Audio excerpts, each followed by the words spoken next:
who is at the Isaac Wolfson Stadium in Port Elizabeth. It's over to you, Algin.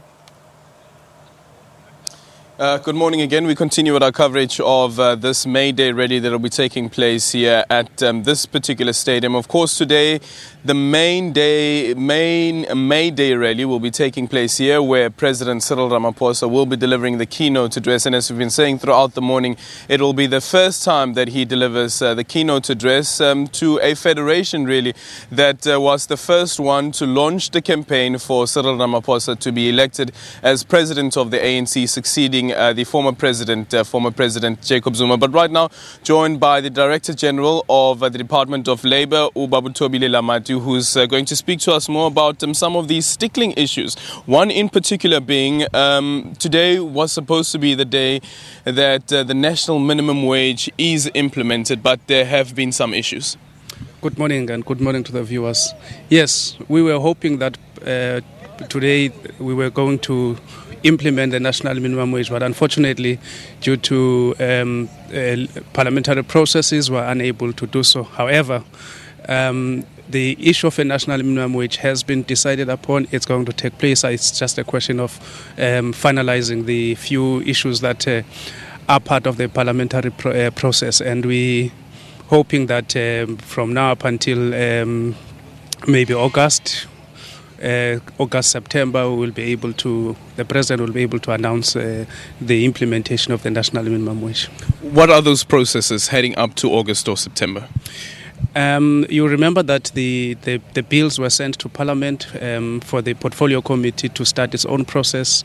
There were public hearings, there were oral submissions that were made to the Portfolio Committee, and there were a number of issues that were raised, and Portfolio Committee therefore decided that there are a few things that needed to be redrafted, and they sent the bill to the parliamentary legal officers and state law advisors working with the Department of Labour.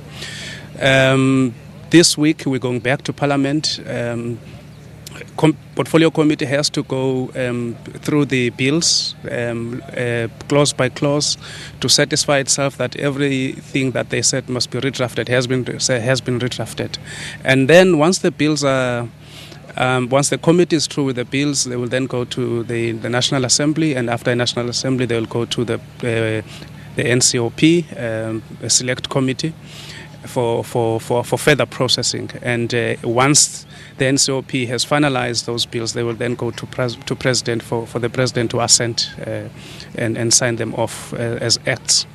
Despite some of the nitty-gritties and some of the opposition that has been voiced, quite specifically by the likes of SAFTU, I guess from the Labour Department's perspective, this is a stride.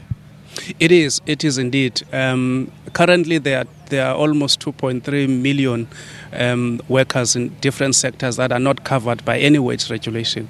So this national minimum wage will cover them. For the first time, I don't even want to talk about those that are already covered, but their wage rate is lower than 20 rands. That is talking about almost 4.8 million workers that are currently covered by sectoral determination. They are also going to benefit. You talk about workers that are currently covered by the bargaining wage agreements.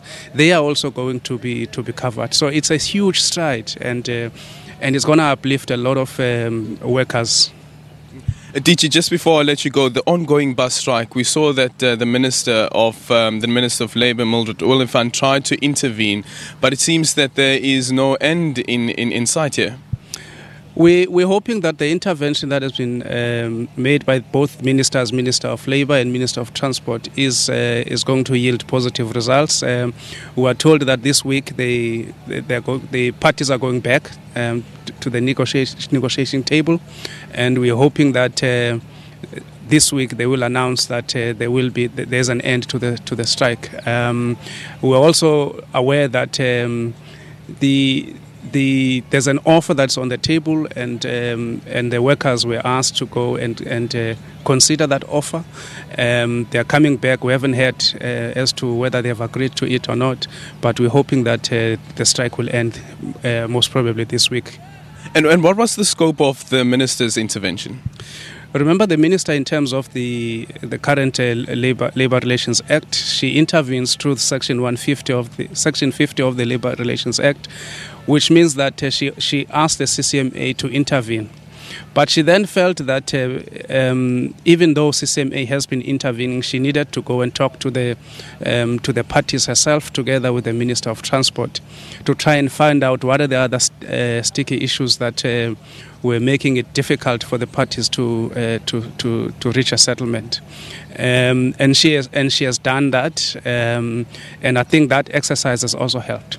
So probably this weekend? We're hoping, we're keeping our fingers crossed, yeah. Okay, DG, thank you so much for your time. DG Lamati there from the Department of Labour has indicated that intervention that the Minister of Labour as well as the Minister of Transport has done in the bus strike in terms of trying to find a solution and bring a stop to the impasse that has been carried out, and the ongoing strike that has had an impact on the economy as well as an impact on bus commuters as well. But for now, let's go to a quick ad break and we'll continue our coverage of the May Day rally that will be taking place here today.